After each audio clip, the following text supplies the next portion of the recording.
রোজায় ক্রেতা এবং বিক্রেতার নিরাপত্তায় বিশেষ ব্যবস্থা নেওয়া হয়েছে বলে জানিয়েছেন ঢাকা মহানগর গোয়েন্দা পুলিশের অতিরিক্ত কমিশনার রেজাউল করিম মল্লিক। মঙ্গলবার রাতে রাজধানীর গুলশানে পুলিশ প্লাজায় শপিং মল কেন্দ্রিক নিরাপত্তা পরিদর্শনে এসে তিনি কথা বলেন। জানান, ছিনতাই সহ বিভিন্ন অপরাধ প্রতিরোধে ব্যবস্থা নেওয়া হচ্ছে।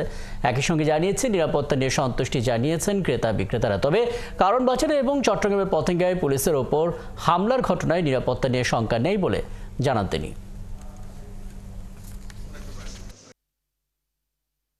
ছিনতাই প্রতিরোধে আমাদের পেট্রোল, আমাদের ফুড পেট্রোল, আমাদের ডিবি সব কাজ করে যাচ্ছে, চেকপোস্ট সবগুলি কাজ করে যাচ্ছে।